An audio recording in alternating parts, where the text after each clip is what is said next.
Have you got a bamboo farm or any other kind of redstone contraption that breaks whenever you leave the world, even though it's in the spawn chunks and so should be loaded?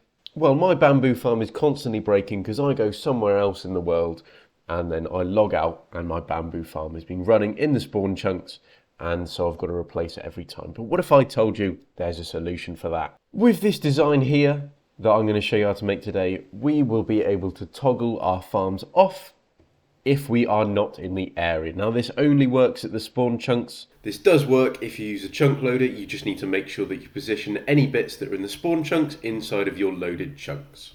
So if I pull up the spawn chunks here, whatever is inside of this green area here is always ticking. So that means mobs can move, that means redstone works. Anything inside this red area here is not the same, but it is loaded. It's loaded up, but it is not working. So redstone and mobs will not work in this area here. We can take this to our advantage because we can set up a decay clock here inside of the spawn chunks where it is working, and then we can always be powering it from out here. Now, this is a factor of your simulation distance. So if you come to video settings, I'm going to set my simulation distance down to 5, which is the lowest that it will go. And then that means that things will happen within 5 chunks. So if we have a look over at those sheep, they are not moving. We have a look over at those slimes over there, that slime over there. He's not moving, he's outside of simulation distance, so we can see him because our entity render distance is high, but our simulation distance is low. This little guy in here is jumping on an observer's some string, which will detect when he is jumping. Slimes jump every 1.5 seconds. Okay, so when we get out of simulation distance, he will no longer be jumping, which means this redstone repeater will no longer be powering this decay clock, and this lamp will eventually turn off. So let's fly away. We will eventually see everything stop moving. As you can see right in the background, all of the slimes are stopping moving. And then as we keep going back, those ones in front of us will stop moving, and they will freeze. And if I fly in close with our free cam, we can see everything over here is frozen, except for these slimes that are in the spawn chunks. So they're still moving around. And we can see our lamp has turned off. What I'm going to do is I'm going to take this system, I'm then going to take it over to my bamboo farm, and then it's going to turn off.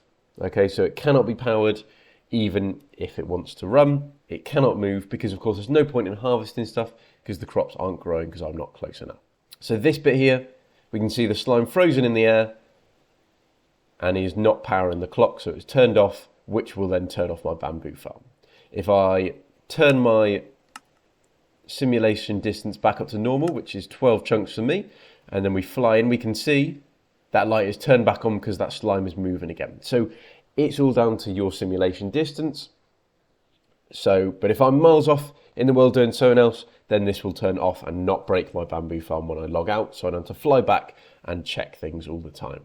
So this is very simply made. Again, you need to figure out where your spawn chunks are. I'm using a mod called Mini HUD, and then I can see my spawn chunks using a toggled setting, which allows you to show them that is your toggled spawn chunks overlay. To get this up, you open up the menu for it, you go into your renderers, and then you find your overlay spawn chunk reel, you toggle that. So the design choices of here, we are using a slime because it is very easy to get now with the new oozing potion. So you can do this even if your world does not have a swamp at spawn and you don't have to dig down to get slime chunks. You can just throw a splash potion of oozing onto a pig, kill it, and then you get some slimes. So you've got to obviously name tag it or else it will despawn. And then let's go through the process of building it. So we need 8 honey blocks. If you use full blocks, then the slime collides with the walls, doesn't get enough height, and sometimes the observer doesn't quite catch it jumping out of the string. So let's go through the tutorial for building it. So the materials you're going to need for this contraption is 10 blocks of your choice, 8 honey blocks, 4 comparators, 3 redstone dust, 1 repeater, 1 observer, 1 string, a slime, preferably the smallest ones, and a name tag. Okay, so you're going to start off by finding the border in between your your spawn chunks, and then you are going to build up the decay clock. So for that, you are going to need a line of 3 blocks, a line of 4 blocks next to each other, and then in one corner you're going to put 1 raised up.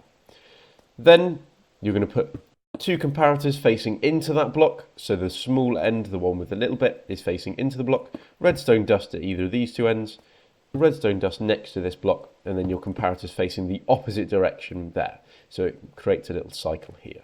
So now we come outside of the spawn chunks for this little bit here, so that your slime is not inside and it's not going to be registering moving. You need to place a block here next to your raised block of your decay clock, and you're going to place a repeater going into that block. We now need to set it to 4 ticks to allow the observer signal to actually power this for long enough to work. We're then going to place a block going into that repeater and an upside down observer with its face up towards the sky. On top of this, we're going to place a string, which will then be what is red, and as we can see, the decay clock has worked. We're now going to create a chamber with our 8 honey blocks for our slime to go in, and then we're going to spawn our slime in the middle. Of course, if you're in survival, you're just going to tempt it in and let it spawn in there, fall in there. And then we're going to name tag it there. There we go. That is all hooked up now, so you can take whatever output from this decay clock over to where you want it to go. For me, it's going to be my bamboo farm.